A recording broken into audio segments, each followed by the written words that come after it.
그럼 전 시간에 이어서 계속하겠습니다. 우리 이제 교사의 역할 변화 보시면서 이제 개정 누리과정의 교사의 역할 보면서 이제 교사의 고민 우리가 헷갈리는 거죠. 놀이중심 교육과정을 접하면서 처음에 유아중심이라는 말 속에서 잘 놀게만 하면 그럼 저절로 교육되나? 나는 가만히 있어야 되나? 노였어요. 그렇죠? 관점과 태도가 바뀐 거다. 놀이중심, 놀이를 통해서만 그쵸? 놀이의 스펙트럼을 구성해서 융통성 있는 기관에 적합한 교육계획을 세워서 실현하는 사람이 선생님이었습니다. 자, 그렇다면 교육 현장에서 자율성은 언제 어떻게 발현되어야 하나? 자율성이 언제 어떻게 하라는 건가 도대체? 나더러 교육과정을 만들으라는데, 교사인 나한테 교육과정을 만들으라는데 이게 도대체 무슨 말이야? 뭐 이런 좀 곤란한 입장이 있다는 것이죠.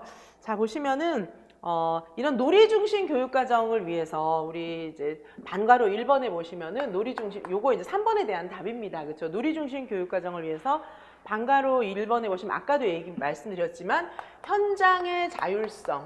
그죠? 지금의 교육과정은 현장의 자율성을 보장하고 있습니다. 현장의 자율성은 어떤 거예요? 아까도 말씀드렸지만 국가, 시도교육청, 기관, 개별기관, 요게 이제 연계를 하면서 개별 교육기관의 그런 자율적 영역을 중요하게 생각하고 있습니다. 자, 보시면 그 방과로 1번에 성공적 실현을 위해서 현장의 자율성이 핵심적 요소이다 이렇게 얘기를 하면서 동그라미 2번에도 보시면 그동안에 자율성이 없었다는 거죠. 교사형 지도서 요걸 가지고 4차 유치원 평가에서 이런 걸 다 가르쳤는지 정말 이제 평가를 했다는 거죠. 이거에 대한 문제 제기가 많았습니다. 그래서 이제 유치원 평가 같은 경우에도 이런 식으로 좀 하지 않는 방향으로 많이 변화를 주는 걸로 이제 그렇게 알고 있습니다. 그래서 사실은 이제 누리과정 고시문에 있는 한자 그쵸? 교사용 지침서에 있는 모든 내용 이런 한 항목들이 전부 다 평가의 항목들이었거든요. 그러다 보니까 선생님들께서 어떤 여지가 없었어요. 생활 주제를 중심으로 교육한 거를 다 증거를 남기고 그렇게 돼야 평가를 잘 받았었는데 이제는 이제 그렇지 않다는 겁니다. 자, 현장의 자율성을 보장하는 방향으로 굉장히 많이 나아가고 있다는 것이죠. 자, 그래서 일단 그렇죠. 그 현장의 자율성 굉장히 중요한데 이것은 뭐냐 하면 어떤 고시문이라든가 그렇죠. 고시문이라고 하는 것은 국가교육과정이죠. 국가교육과정, 누리과정, 그쵸? 국가교육과정, 교육과정 해설서, 책 이런 거에 너무 그대로 해야 된다. 현장은 자율성이 없다. 이렇게 생각하지 않는 겁니다. 평가, 그다음에 지침서, 교사용 지침서도 이제 없지만, 자 이거에 얽매이지 않는 겁니다. 여기서부터 자유. 그렇죠. 물론 이제 의식은 하죠. 의식은 하지만 이대로 해야 된다. 이런 것은 아닙니다. 자, 그리고 이제 선생님들이 뭐냐 하면 이제 굉장히 두 번째는 뭐냐 하면 선생님들에게 있어서의 어떤 그 이해 실천 능력. 그죠? 교육과정을 이해하고 실천하는 능력이 필요해진 겁니다. 이걸 위해서 지금 제가 오늘 특강하는 거죠. 그렇죠? 국가에서 딱 시키는 대로 딱 정해준 대로 이대로 하는 우리는 이제 그런 사람이 아닌 거죠. 그렇죠? 그래서 큰 지침을 주면 우리가 이해하고 실천할 수 있어야 됩니다. 그래서 우리는 놀이 중심의 교육과정을 딱 구성할 수 있는 그런 선생님이 되어야 하는 것입니다. 자, 교육과정 니은에 보시면은 교육과정 문서를 읽고 표면적, 기술적 측면으로만 실천할 수 있는 그런 사람이 돼서는 안 된다라고 하는 것입니다. 이해와 실천할 수 있는 능력을 갖추어야 한다.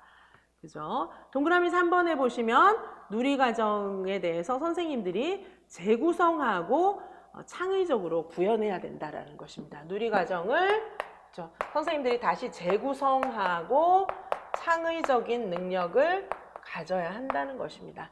자, 이런 것이 결국은 어떻게 되는 것입니까? 여기서 다 얘기를 하고 있지만 결국은 유아에게 맞게 내가 가르치고 있는 유아에게 맞아야 합니다. 내가 가르치는 유아에게 맞게 이렇게 교육과정을 만들기 위해서는 우리는 유아를 잘 관찰해야 돼요. 그렇죠? 그리고 유아의 반응, 말 한마디, 행동 하나에 민감하게 반응하지 않으면 어렵다는 것입니다. 결코 우리가 맡고 있는 이 유아, 우리가 가르치고 있는 이 유아, 이 유아에 대해서 국가교육과정이 획일적으로 정해줄 수 없다라고 하는 것입니다. 자, 이것이 사실은 이제 우리 자율성을 발휘해야 되는 그런 순간인 것입니다. 자, 그래서 이제 교사의 고민 이런 거에 대한 답이 됐고요. 여기서 이제 우리는 무엇을 또 유추해 볼 수 있냐면, 그렇다면 오늘의 핵심, 그쵸? 교사의 역할은 어떤 것인가?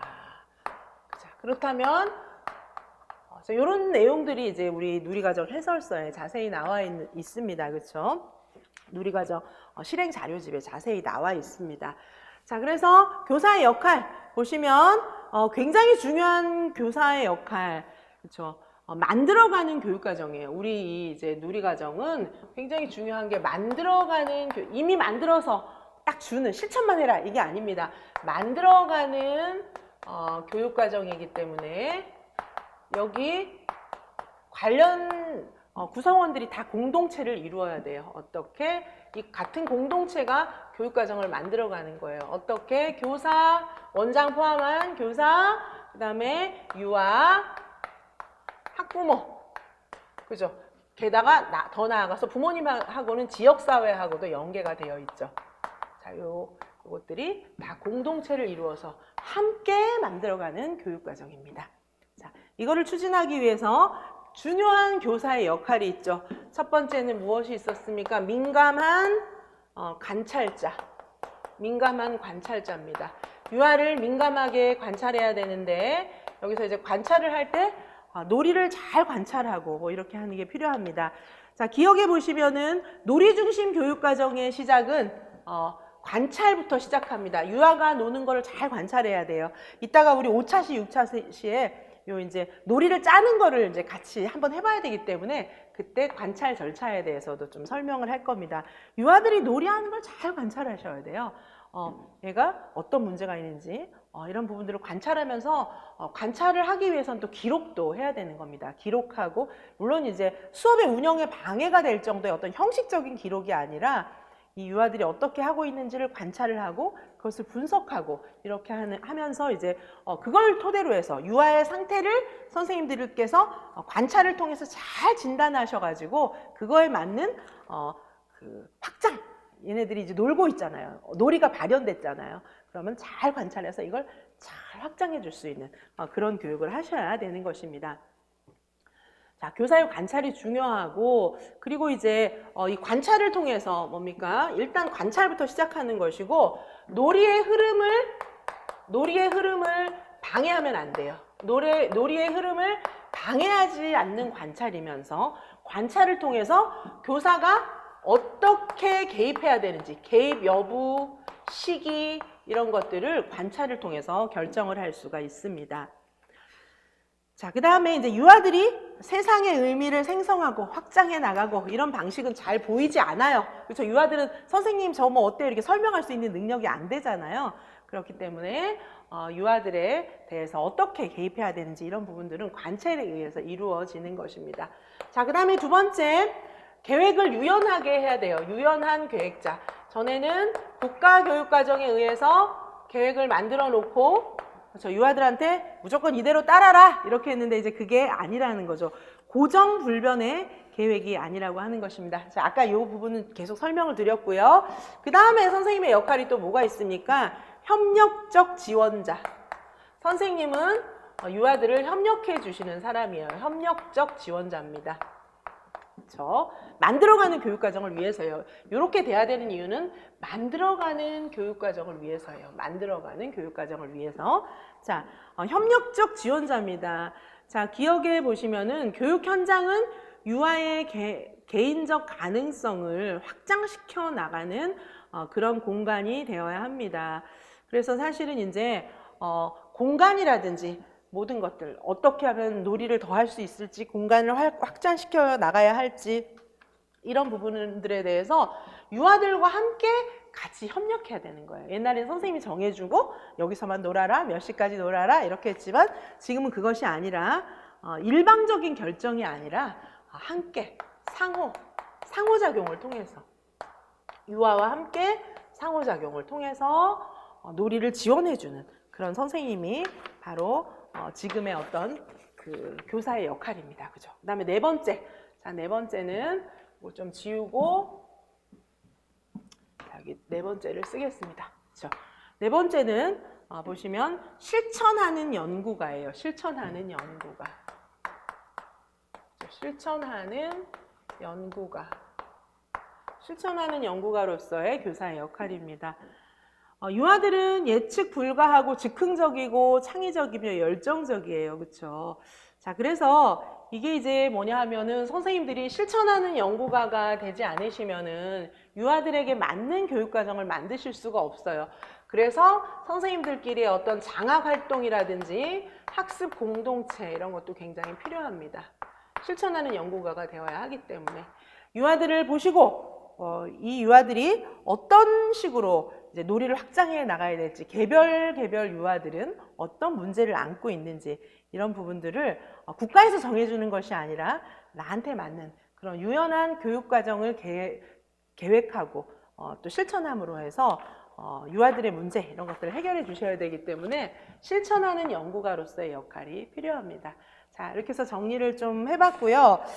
우리 이제 놀이 실행 자료집에 이제 보시면은 나와 있는 내용들, 그렇죠? 개정 누리 과정에서의 교사의 역할 이런 부분들이 이제 지금 제가 전체적으로 요약 정리를 해서 설명을 해드린 것입니다. 자, 그래서 우리는 이제 아까도 말씀드렸던 것처럼 제가 하나하나 줄구면서 막 또 자세히 보고 연결시켜드리고 이렇게 했으면 좋겠는데 그러면 선생님들이 강의 들으실 부분이 너무 많으실 것 같아요. 그래서 이렇게 해서 우리 개정 누리 과정에서의 교사의 역할을 전체적으로 정리를 좀 하고요. 두 번째 시간에 해당하는 교사의 놀이 지원 사례 해설로 이제 바로 들어가도록 하겠습니다. 그래서 이제 4번, 5번 사례예요. 4번, 5번 사례. 4번 같은 경우에 이제 놀이 실행 자료집 123페이지죠. 123페이지. 자, 놀이 실행 자료집과 제가 이제 올려드리는 이 수업 자료를 같이 보셔야 되겠습니다. 수업 자료와 제가 올려드린 수업 자료와 놀이 실행 자료집을 이제 같이 보셔야 하겠어요. 그래서 놀이 실행 자료집은 123페이지입니다. 자, 요거를 조금 지우고 제가 이제 계속 시작을 하겠습니다. 123페이지를 펴고 123페이지를 좀 읽어 보십시오. 이게 지금 레지오 에밀리아 교육 방식을 접목한 거예요. 레지오. 자, 2번 사례에 있는 수업부터 보시겠습니다. 4번 사례. 자, 이 4번 사례 123페이지를 보시면은 여기에 자료의 변화를 통해 놀이를 지원한 사례예요. 흙 속의 숨은 색깔. 흙 속의 숨은 색깔을 얘기하고 있습니다. 자, 찾으셨습니까? 123페이지. 그렇죠? 놀이 실행 자료집 123페이지. 자, 보시면 이제 지금 뭐 볼 거냐 하면 자, 교사의 그렇죠? 놀이 지원 사례.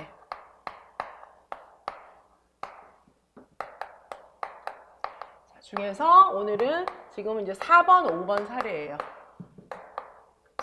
4번, 5번 사례.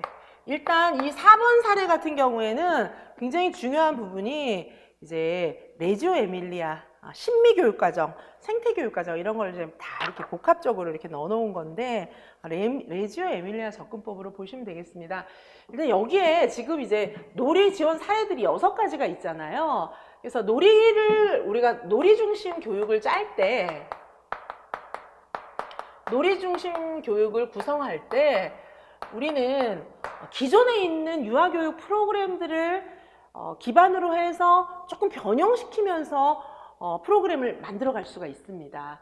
그래서 대체로 이제 어떤 프로그램을 중심으로 많이 만들고 있냐 하면 지금 4번 사례와 같은 레지오 에밀리아, 그죠? 레지오 에밀리아.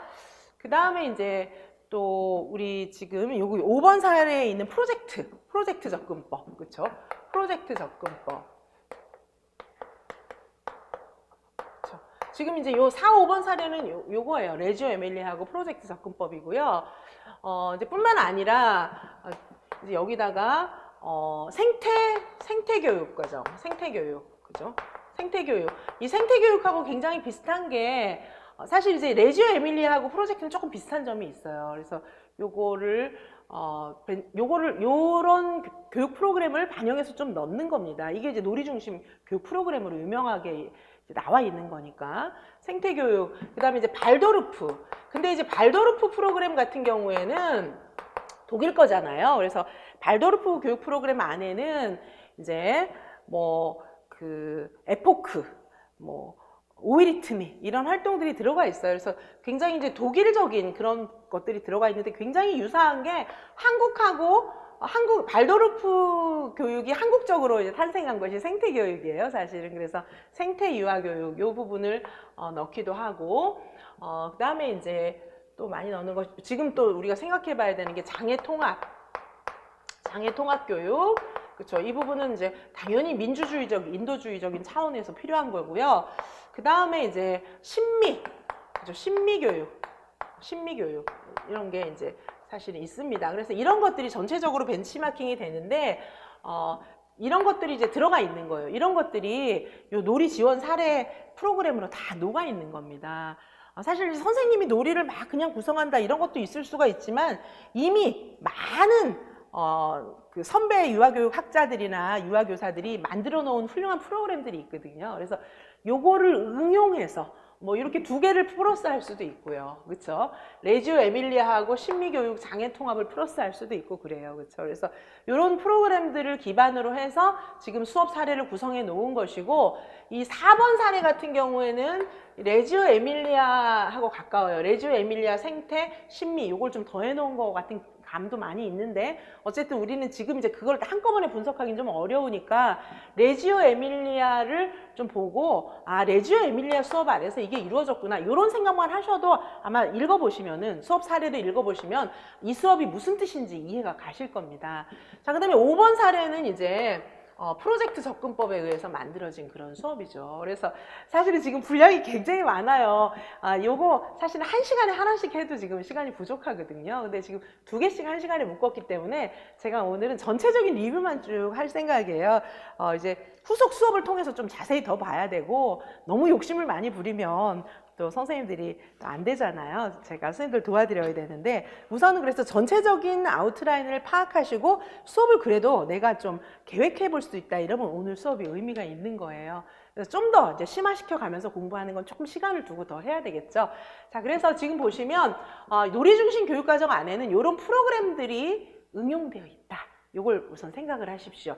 자, 그래서 지금 이제 제가 올려드린 그 자료에 보시면 레지오 에밀리아 접근법이 있는데, 일단 레지오 에밀리아가 뭔지를 알아야 이 4번 수업이 진짜 레지오네 이렇게 생각을 하게 될 거 아닙니까? 자, 그래서 레지오 에밀리아 접근법을 보시겠습니다. 자, 이 내용 역시 제가 유아교육 개론에서 사실은 좀 수업을 했어요. 수업을 했는데, 오늘은 이제 이 레지오 에밀리아 접근법에 대해서 제가 자료는 충실하게 준비를 했기 때문에 이거를 읽어보시면은 정말 레지오 에밀리아 수업이라는 게 뭔지 확실하게 알게 되실 겁니다. 그런데 오늘은 이 내용을 제가 뭐 그렇게 이 내용을 지금 레지오 에밀리아가 뭔지를 설명하는 거에 포커스를 두지는 않겠습니다. 그래서 좀 이렇게 간략하게 설명을 드릴게요.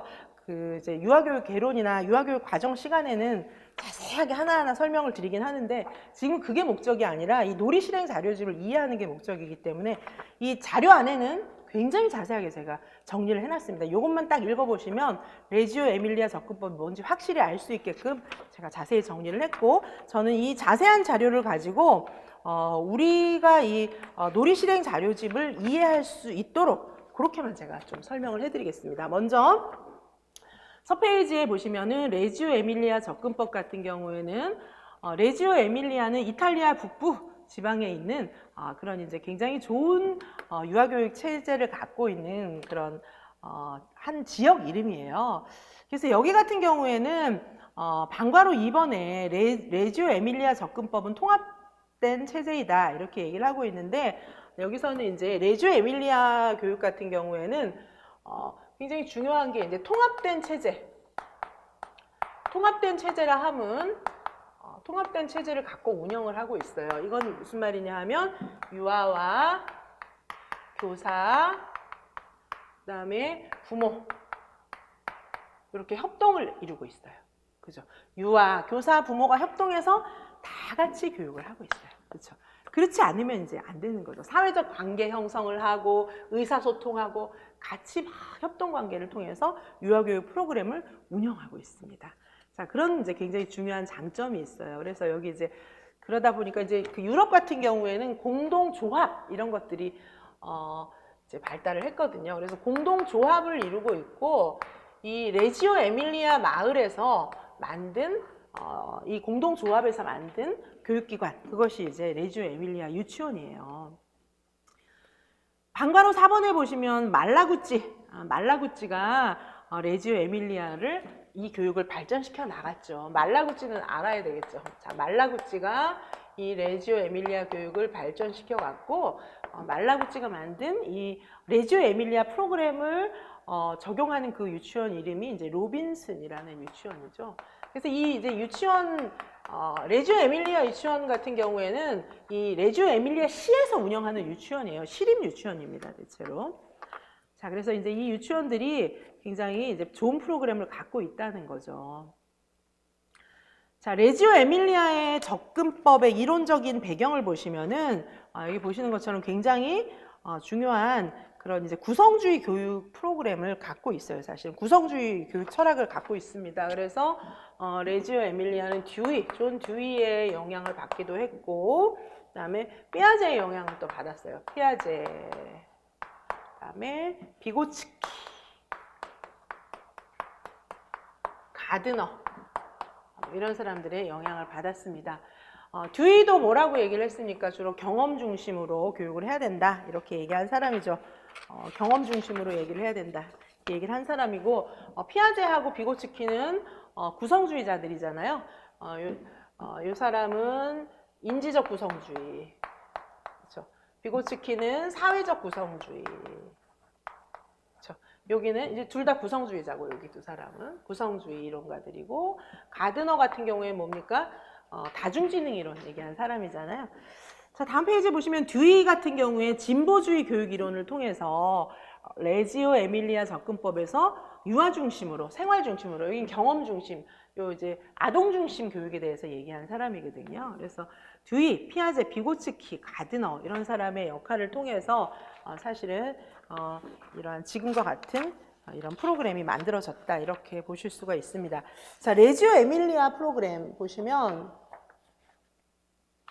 자, 레지오 에밀리아 프로그램 보시면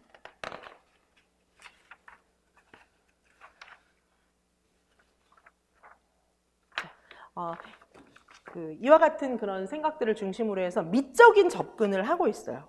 레지오 에밀리아는 미적인 접근을 하고 있습니다. 자, 보시면 그죠? 듀이의 진보주의 교육 이론을 강화해서 듀이 같은 경우에는 레지오 에밀리아 접근법에서 유아가 모든 학습 활동의 중심이 될 수 있다 이렇게 얘기를 하고 있고, 자, 피아제는 인지 발달이라고 하는 것은 그렇죠, 아동 중심 교육을 통해서 이루어져야 한다 이렇게 얘기를 하고 있고, 그다음에 비고츠키도 레지오 에밀리아에 굉장히 많은 영향을 미친 사람입니다.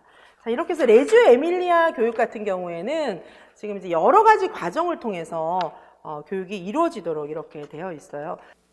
네, 그래서 이 부분은 좀 자세히 제가 설명을 할까 말까 좀 지금 헷갈리고 있는데, 듀이, 피아제, 비고츠키, 가드너의 영향을 받았다 이렇게만 정리를 하시고 제가 자세히 요약을 해놨으니까 보시도록 하시고요. 제가 이제 포커스를 두고 설명을 드릴 것은 4번 레지오 에밀리아 접근법의 유아교육 활동, 이걸 좀 보시겠습니다.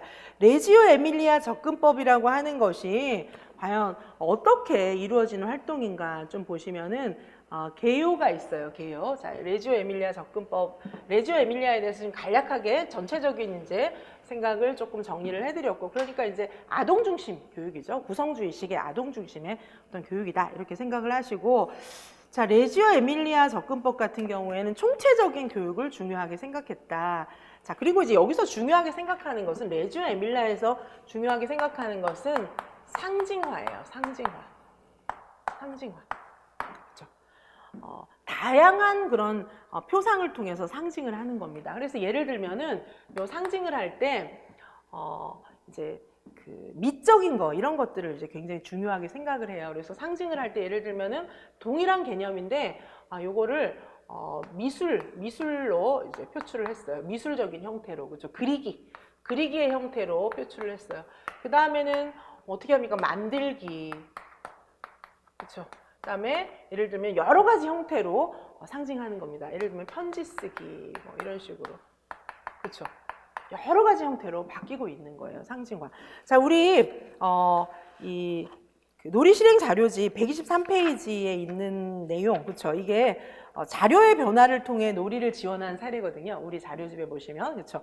자료의 변화를 통해 상징을 다양하게 바꾸고 있어요. 지금 보시면 이제 여기 125페이지에 보시면은, 자, 125페이지에 보시면 관심의 시작이 이제 비 오는 날의 산책이에요. 자, 레지오 에밀리아 역시 바깥에 가면서 이렇게 산책하고 여러 가지 그 자연적인 체험하고 이런 것들을 중요하게 생각합니다. 비 오는 날 산책하면서 흙을 발견했어요. 흙. 비 오는 날 왜 물이 이렇게 막 쏟아지고 위에서 비가 쏟아지면 흙이 예쁜 색이 돼서 흘러가잖아요. 그걸 보면서 이제 관심을 갖게 된 거예요.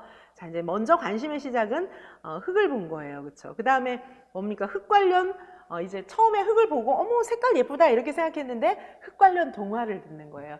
상징화를 어떻게 하는 겁니까? 지금 이제 뭐 이런 사례도 있지만 우리의 그 놀이 실행 자료집에 있는 경우에는 상징화를 다양하게 했는데 처음에 흙을 봤어요. 흙을 봤죠.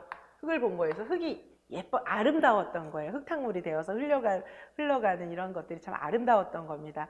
이걸 보다가 흙 관련 동화를 듣고 이야기 나누기 하는 겁니다. 동화 듣기, 이야기 나누기 이렇게 가는 겁니다. 그렇죠?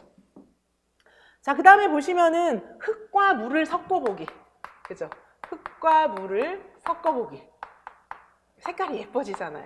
그쵸? 처음 봤던 것처럼 흙과 물을 섞어보기. 그쵸? 그 다음에 어떻게 하는 거예요? 흙물에 염색하기. 이게 상징이 계속 바뀌고 있어요. 흙으로 동화 듣고 이야기 듣고. 그리고 아름다움을 추구하고 있어요. 그 다음에 염색한 천을 건조시키기. 그 다음에 뭡니까? 흙 관련된 어떤 흙 인형놀이, 흙으로 만든 어떤 인형이라든지 흙으로 염색한 인형이라든지 흙 관련 그렇죠 인형놀이 상징이 계속 변해가고 있죠. 흙을 봤어요. 동화 언어 쪽으로 그렇죠. 그 다음에 이제 약간 미술적인 거죠. 여기까지는 그렇죠. 그 다음에 이제 인형놀이로 이런 식으로 상징화 주기가 계속 달라지고 있는 것에 초점이 있습니다. 이 수업 같은 경우에는 그렇죠. 자, 그래서 보시면 자료의 변화를 통해서라고 얘기를 하지만 이 레지오 에밀리아 접근법에서 얘기하고 있는 것처럼 상징을 다양하게 한 거예요. 자, 예를 들면 이제 제가 수업 사례는 레지오 에밀리아 수업 사례를 여기다 이제 구체적으로 자료 분량이 많아질까 봐 실어 놓지는 않았는데 예를 들면 또 이런 수업이 있을 수가 있어요. 제가 유아교육 개론 시간에도 예를 들긴 했는데 예를 들면 견우와 직녀 견우 직녀를 가지고 이제 수업한 사례를 제가 예를 들었었는데 이게 이제 뭐냐 하면 예를 들면 이 수업은 사랑이라고 하는 것을 주제로 사랑이 뭐지? 막 이렇게 물어보는 거예요. 사랑이 뭐지? 이걸 알려주는 건데 사랑이라고 하는 주제에 대해서 이제 사랑은 무엇이에요? 뭐 사랑을 하면 어때요? 사랑을 하지 않으면 어때요? 이제 이런 얘기를 좀 나눌 수가 있겠죠. 그 다음에 여기서 어떻게 견우직녀 이야기 나누기 견우직녀 책을 그죠? 동화를 듣고 이야기 나누기 이렇게 가는 겁니다. 자, 그 다음에 이제 어떻게 가는 겁니까? 직녀에게 편지 쓰기, 직녀에게 편지 쓰기, 그쵸? 이렇게 바뀌는 겁니다. 상징화를 자꾸 바꾸는 거에 포커스가 있어요. 레지오 에밀리아 접근법은 직녀에게 편지 쓰기. 그 다음에 이제 뭐 하는 거예요? 견우와 직녀가 못 만나잖아요. 그러니까 이제 미술 활동, 얘들을 만나게 해줄 수 있는 이 동화에 등장하는 은하수 만들기, 은하수 꾸미기. 은하수 막 굉장히 아름답게 꾸밀 수 있잖아요. 그렇죠? 그 비닐 같은 거 예쁜 거 이렇게 구해가지고 거기다 그림도 그리고 붙이고 그 다음에 이제 라이트 테이블 이런 거 비추면은 거기 막 이제 비닐도 붙여놓고 막 이렇게 했기 때문에 빛이 확 나잖아요. 진짜 은하수처럼. 그죠? 라이트 테이블 아시죠? 이렇게 테이블에 불 들어오는 거 이렇게 쫙 연결해가지고 그죠? 은하수 꾸미기 이런 활동을 하는 겁니다. 그 다음에 이제 또 어떤 거 해요? 오작교 만들기. 그죠? 서로 이제 오작교를 만들어주는 거죠. 그죠? 그 다음에 또 어떻게? 견우직녀 역할놀이. 그쵸? 그 다음에 사랑의 주제로 다시 돌아가서 뭐 사랑에 관련된 그림, 사랑을 주제로 한 그림 감상하기. 뭐 이런 식으로 해가지고 그죠? 상징화를 계속 바꾸는 거예요. 상징을 같은 주제의 어떤 상징을 바꾸는 거 이런 것들이 이제 사실은 레지오 에밀리아 접근법에서 사용하고 있는 방법입니다. 자, 이것이 지금 제가 이제 예를 들어드린 것처럼 이 4번 사례 자료의 변화를 통해서 놀이를 지원했는데 여기에 내재되어 있는 수업의 방식은 이제 레지오 에밀리아 방식이에요. 자, 레지오 에밀리아 같은 경우에 이제 상징화를 추구한다는 게 굉장히 중요한 특징이면서 상징화 조금 이따 설명을 다시 하고요. 우리 자료를 보고 이 경우에 이제 발현적 교육과정이에요. 당연히 발현적 교육과정입니다. 지금 이 이제 4번 사례 자료의 변화를 통해서 놀이를 지원한 사례 같은 경우에 처음에 비 오는 날 산책하면서 이제 이 공부가 놀이 겸 공부가 시작되는 거거든요. 당연히 이제 발현적 교육과정입니다. 발현적 교육과정이고, 자, 그 다음에 이 레지오 에밀리아에서 상당히 아름다움을 추구해요. 아름다움. 빛, 흙, 이런 아름다움을 추구하는 신미성, 그죠? 신미적인 수업이에요. 신미성. 왜냐하면은 아름다움을 추구하고 아름다움을 통해서 세상을 바라볼 수 있는 눈을 갖는다면 그 사람은 정말 감성이 풍부한 사람이에요. 우리 그 누리과정의 인간상 감성이 풍부한 사람. 그렇죠. 이런 사람은 창의적이죠. 그리고 그래서 이 신미적인 것들을 어려서부터 가리키는 거, 아름다움의 눈으로 세상을 바라볼 수 있도록 이제 세계관을 형성시키는 데 굉장히 중요한 역할을 하는 겁니다. 유아들이 여러분들한테 뭐라고 얘기하는 것 같아요? 선생님, 저는 세상을 아름다운 눈으로 보고 싶어요. 아름다운 세상을 보게 해주세요. 그죠? 그런 얘기를 하고 있는 거의 소리를 마치 듣는 것과 같다. 레지오 에밀리아에서는 그렇게 얘기하고 있어요. 유아들의 소리가 들리지 않으시나요? 선생님, 아름다운 걸 보고 싶어요. 아름다운 세상을 보고 아름다운 것을 느끼게 해주세요. 자, 그런 관점이 심미적인 교육의 관점이고 레지오 에밀리아의 관점입니다. 자, 그리고 말씀드렸던 것처럼 이제 상징화. 그래서 여기는 다양한 상징 매체를 사용하는 거예요. 다양한 상징 매체. 자, 이제 상징, 이 뜻은 예전에 제가 굉장히 자세히 설명해 드렸는데, 다양한 상징 매체. 예를 들면, 이제 아까 이 상징을 할 때 이제 표상이 필요한 거죠. 뭡니까? 아까 제가 견우와 직녀 말씀드렸는데, 사랑을 표상하기 위해서 다양한 상징을 사용한 거죠. 견우와 직녀라는 동화, 편지 쓰기, 그다음에 이제 은하수 만들어 갖고 오작교 만들어서 사랑하면 이제 같이 지내고 싶고 뭐 이런 거니까 이제 그런 아껴주고 뭐 이런 거에 대해서 감정, 뭐 사랑하는 감정, 사랑을 주제로 한 명화 이런 것들을 보면서 사랑이라고 하는 것은 굉장히 상징적인 거잖아요. 요거를 구체적으로 만드는 거, 이게 이제 표상이죠. 다양한 상징 매체를 통해서 표상을 만들도록 하는 거. 자, 이런 것이 이제 레지오 에밀리아에서 생각하고 있는 굉장히 중요한 교육의 방향이고, 그다음에 레지오 에밀리아에서 굉장히 중요하게 생각하는 것은 또 부모 참여거든요. 자, 어떻게 합니까? 이제 이 교육에 대해서 부모님들하고도 굉장히 관련을 갖는 거죠. 부모님들한테도 말씀을 드리게 되어 있어요. 그렇죠? 부모님들한테도 이제 어떤 식으로 교육이 이루어졌다 이런 것들을 자세히 말씀드리게 되어 있습니다. 우리 이 4번 사례, 그렇죠? 놀이 실행 자료집 132페이지에 보시면은, 그죠? 132페이지를 좀 보시겠습니다. 여기 보시면 이제 주간 교육 계획안이 여기 이제 나와 있거든요. 이제 보시면 비 오는 날 산책하고 여러 가지 활동들을 전개했어요. 이번 주 유아들의 관심, 흙이 서로 달라요. 돌은 여러 종류가 있어요. 그 다음에 다음 주 관심 보세요. 빛은 예쁜 색깔이 있어요. 이 레지오 에밀리아에서 추구하는 게 굉장히 중요하게 생각하는 게 빛이에요. 빛이 정말 아름답지 않아요? 그렇죠? 빛. 이제 요 빛을 통해서 이제 아름다움을 느끼도록 하는 건데, 그래서 이제 그림자 놀이 이런 것들이 사실은 이런 빛을 활용하는 이런 놀이에서 온 거거든요. 여기 보시면 다음 주 관심, 예쁜 흙을 염색하고 흙의 색깔이 변하고 이런 것들을 봤기 때문에 다음 주 관심 예상 놀이는 빛은 예쁜 색깔이 있어요. 무지개 빛이 궁금해요. 빛은 왜 달려요로 넘어가는 거예요. 흙이 막 예쁘게 되는 걸 봤잖아요. 그 다음에는 이제 빛을 또 보는 겁니다. 그래서 결국은 이 신미성, 그렇죠? 그러면서 빛, 레지오 에밀리아의 접근법으로 쭉 지금 연결하고 있는 그런 수업 사례예요. 보시면 그 다음에 부모님과 함께 할 내용, 여기 당연히 부모를 참여하게 되어 있어요. 그렇죠? 그래서 부모님과 함께 할 내용 보면 집 주변에서 볼 수 있는 흙과 돌에 관심을 가질 수 있게 해주고, 자, 이제 여기에 부모님들하고도 함께 할 내용이 적혀 있지만 이제 이 정도가 아니라 더욱더 강력하게 부모님하고 연결시키는 프로그램을 또 진행할 수도 있습니다. 그래야 사실은 놀이 이해에 대해서 부모님들하고 충분히 공유를 할 수 있게 되는 거죠. 자, 그래서 여기 이제 요 수업이 사실 레지오 에밀리아 수업이다. 이렇게 지금 제가 간략하게 좀 설명을 드렸고요. 레지오 에밀리아의 방식에 대해서 조금 자세히 말씀을 드리겠습니다. 왜냐하면 선생님들이 이제 이 지금 자료집을 읽어보시는 거는 제 지금 설명만 갖고도 이게 레지오 에밀리아 수업이구나 이렇게 아실 수 있을지 모르지만 선생님들이 이제 수업을 정말 짜시려면 구체적으로 알아야 수업을 짤 수가 있잖아요. 레지오 에밀리아를 응용해가지고.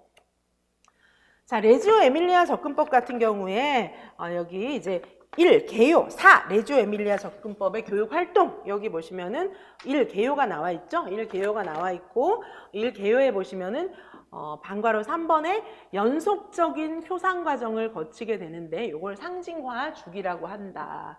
그렇죠? 연속적인 표상. 자, 아까 표상 말씀드렸어요. 사랑을 표상하기 위해서 견우직녀, 오작교, 은하수 뭐 이런 것들을 활용했잖아요. 자, 연속적 표상 과정을 거치면서 이거를 이제 상징화 주기가 등장하게 되는 것입니다. 상징화 주기가 등장하게 됐는데, 자, 보시면은 주기, 1주기부터 6주기까지 나와 있어요. 그죠? 상징화를 다양하게 하는 거예요. 아까 제가 이제 견우와 직녀도 말씀드렸지만, 여기서는 보시면 주기 1에, 그죠? 여기 표를 좀 기억해 주세요. 주기 1에 유아가 알고 있는 것과 경험한 것을 말하기. 일단 말하기 되는 거죠. 그러니까 어떻게 되는 것입니까? 말하기. 경험한 것에 대해서 말하기. 그 다음에 어떻게 되는 겁니까? 주제에 대한 표상. 그림, 구성물. 그림,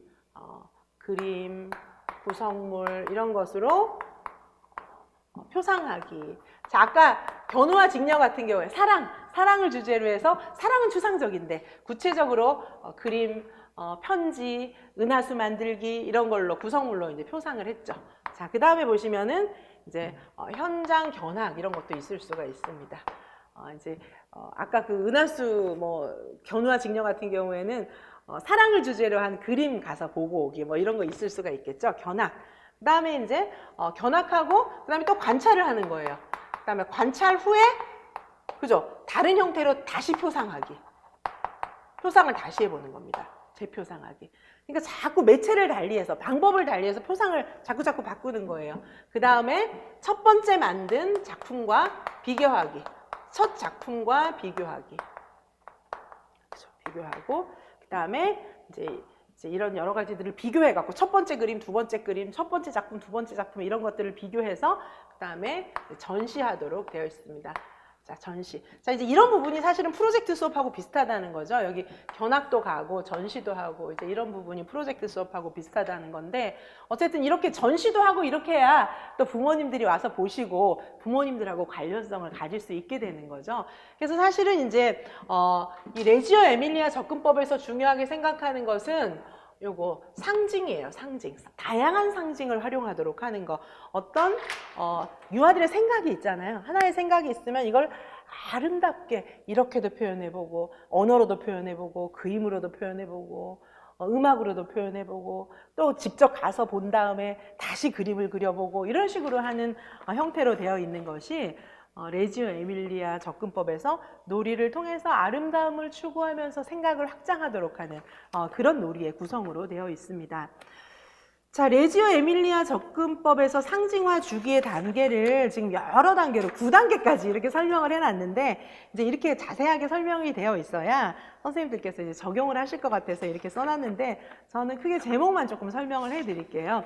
왜냐하면 이제 여기 오늘 제가 욕심을 좀 많이 내서 6가지 수업 샘플을 쫙 소개를 해드리고 또 그 다음에 이제 매뉴얼까지 이렇게 알려드려야 되기 때문에 자세한 내용은 제가 교육과정 수업이나 추후 수업에서 조금 더 자세히 말씀드리겠습니다. 그리고 선생님들은 좀 요거 직접 보시면 읽어보시면 아마 충분히 알 수 있게 제가 자료는 완벽하게 정리를 했으니까 보시면 될 것 같아요. 저는 개략적으로 큰 것들만 밑줄 그어드리고 알려드리겠습니다.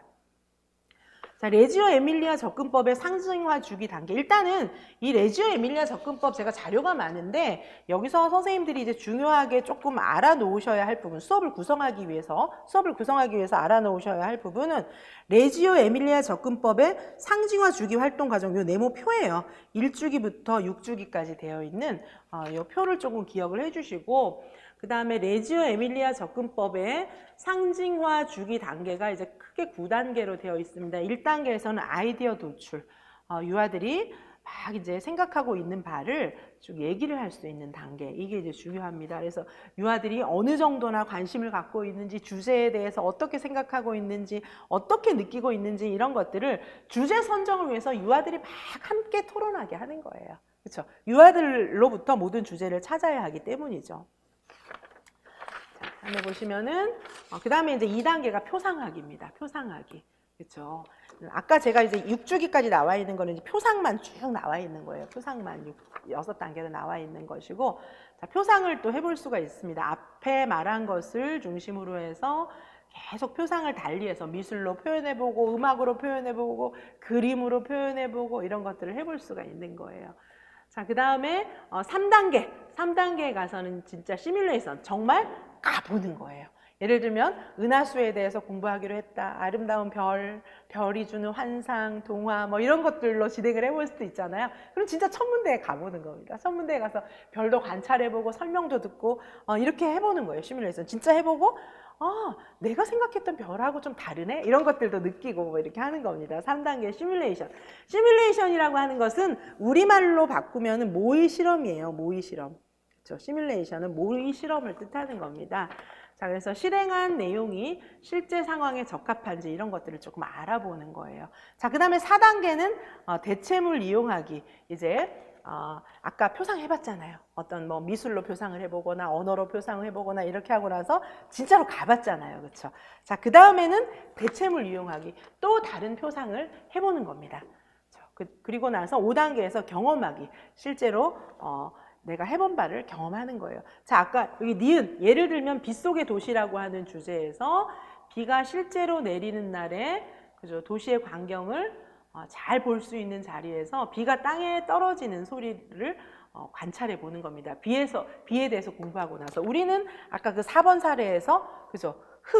흙이 흘러내려가고 이런 것들을 보면서 그죠? 염색도 해보고 진짜 흙이 어떤 건지 이런 것도 보고 비에 대해서 공부도 해보고 흙의 성분을 흙물의 특성을 탐색해보고 이런 것들을 진행을 했던 것입니다. 그렇죠? 자, 이런 식으로 경험을 해보는 것입니다. 그 다음에 재표상, 또 다른 걸로 표상을 해보는 거예요. 이번엔 흙 인형을 만들어 본다든지 이런 식으로 해서 흙에 대해서 이모저모로 이제 탐색을 하는 것도 있을 수가 있는 것이죠. 그렇죠?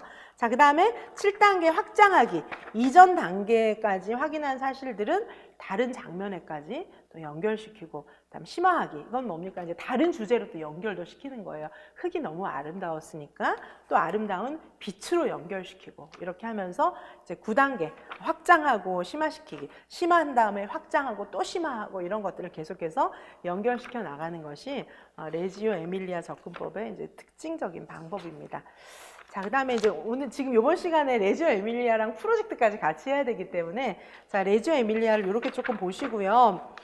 그 다음에 프로젝트 접근법을 보시겠습니다. 자, 프로젝트 접근법 앞으로 다시 돌아가 보시면은 처음에 레지오 에밀리아 접근법이 있고, 자, 2차 시 중에서 지금 제가 이제 페이지가 달라질 가능성이 있어서 2차 시 중에서 3페이지. 여기 이제 프로젝트 접근법입니다. 2차 시 중에서 3페이지. 이게 이제 프로젝트 접근법이에요. 지금 이제 레지오 에밀리아를 간단하게 정리를 했고요. 자, 프로젝트 접근법입니다. 3페이지 프로젝트 접근법. 자, 프로젝트 접근법은 이제 5번 수업 사례예요. 5번 수업 사례. 자, 4번이 아니고 이제 프로젝트 접근법은 지금 4번을 봤고요. 5번 수업 사례입니다. 135페이지. 이 경우에는 이제 주제 안에서 놀이가 발현된 사례. 이게 이제 프로젝트 수업이에요. 5번 사례 같은 경우에는 프로젝트 접근법이고, 이 경우에는 이제 생활 중심으로 해서 주제망을 구성을 하고 아동이 중심이 되고 교사가 참여하고 이렇게 해서 주제망을 구성한 다음에 이 주제하고 관련 있는 현장을 견학하고 뭐 이런 프로그램입니다. 프로젝트라고 하는 것은 이제 어떤 활동을 하면서 현장 견학을 하고 뭐 이런 것들이 포함되는 것이 이제 프로젝트식 수업이에요, 사실은. 자, 프로젝트식 접근법을 보시면, 자, 우리 2차 시 3페이지입니다. 그렇죠? 프로젝트 접근법을 보시면 역사적 배경이 유아교육의 현장에서 사용하고 있는 프로젝트 접근법 같은 경우에는 주로 이제 통합교육, 여러 가지 한 과목만 공부하는 것이 아니라 여러 영역을 통합해서 공부하는 그런 통합교육에 그 포커스를 두고 있습니다. 주로 이제 듀이, 킬패트릭 이런 사람들이 이제 중요한 그런 얘기들을 했고요. 자, 이제 프로젝트 접근법 같은 경우에는 아동에게 실용적인 다양한 정신 능력을 개발하도록 하는데 이제 목표가 있습니다.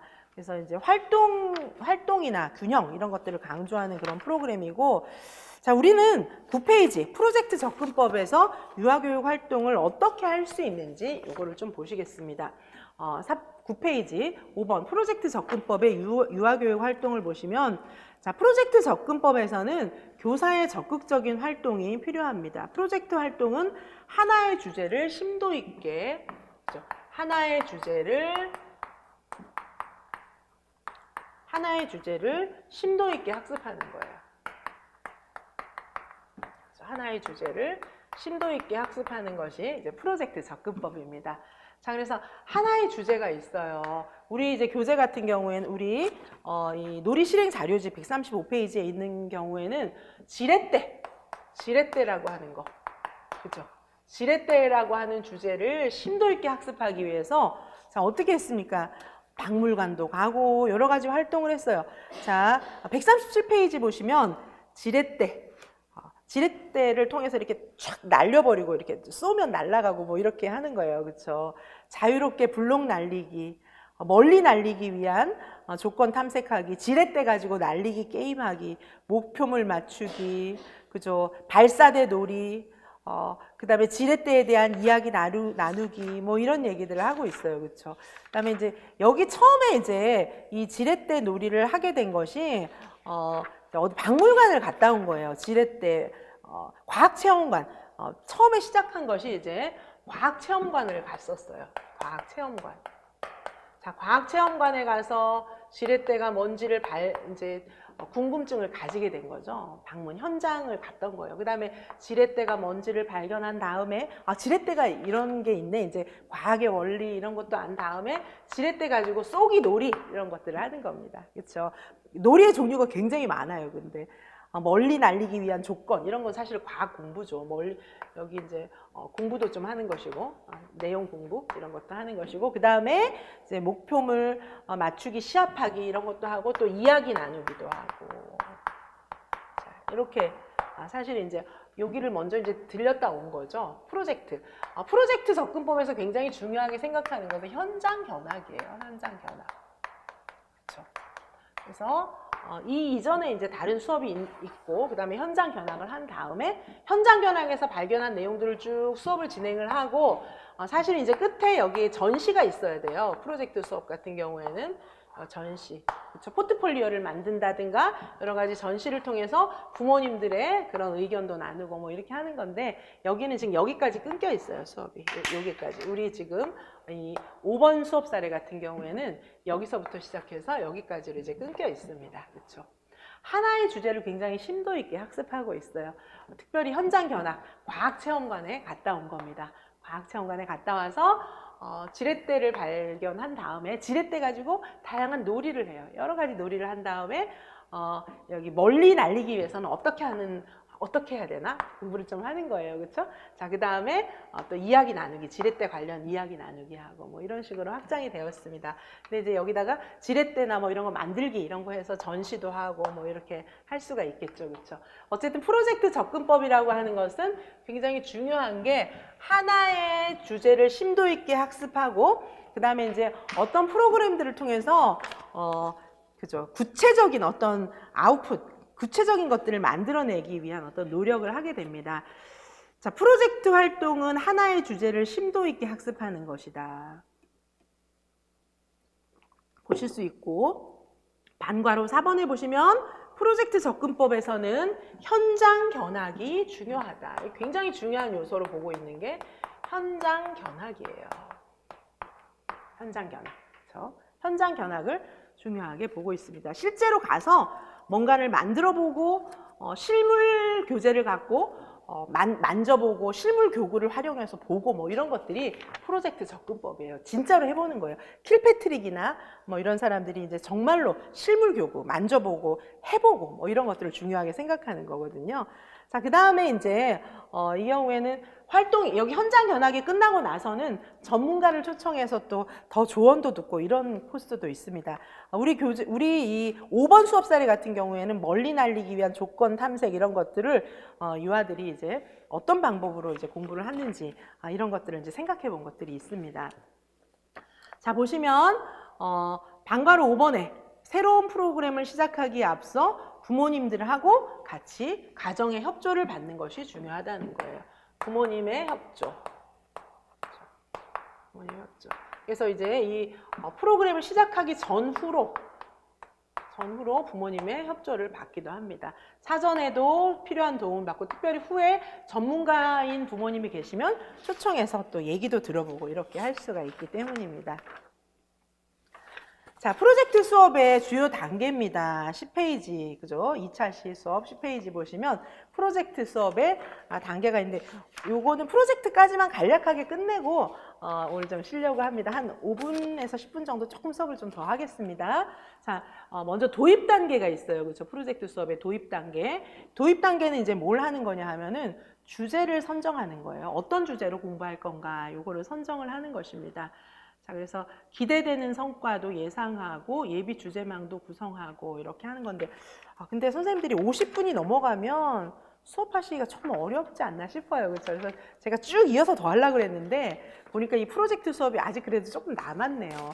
그렇다고 막 5분 만에 끝낼 수도 없고요. 자, 그래서 그러면 조금 쉬셨다가 프로젝트 수업을 마무리를 쭉 하고 다음 차시로 넘어가겠습니다. 제가 지금 마음이 좀 많이 급해요. 그래서 제가 선생님들께 한 가지 부탁드리는 것은 어쨌든 오늘 6차시까지 다 해서 선생님들이 수업을 구성해 볼 수 있는 부분까지 수업을 진행을 할 거예요. 그래서 수업은 약간 오버될 수가 있을 것 같긴 한데 어쨌든 그럼에도 불구하고 절대 시간이 조금 부족합니다. 그래서 읽어보시다가 혹시 모르는 부분이나 이런 것들은 카페에 다시 질문을 올려주시고 오늘은 전체적인 아웃라인을 선생님들께 전체적으로 말씀을 드리는 거에 목표를 두고 자료들을 줄 그으면서 필요한 부분들만 보는 겁니다. 그래서 좀 자세한 내용들은 후속 수업이나 후속 특강을 통해서 좀 더 다시 보완을 하도록 하고요.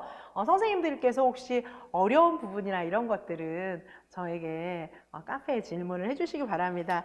제가 왜냐하면 많은 내용들을 이제 이 최소한 그래도 이 놀이 실행 자료를 해설하기 위해서는 알아야 되는 부분들을 줄였음에도 불구하고 자료가 좀 많아요. 그래서 오늘 어쨌든 이 놀이 실행 자료집에 대해서 알 수 있도록 제가 해드리겠습니다. 그런데 이제 그 부분에서 혹시 조금 설명을 더 듣고 싶거나 이런 부분들은 카페에 질문을 올려주시기 바랍니다. 잠시 쉬셨다가 계속해서 진행하겠습니다.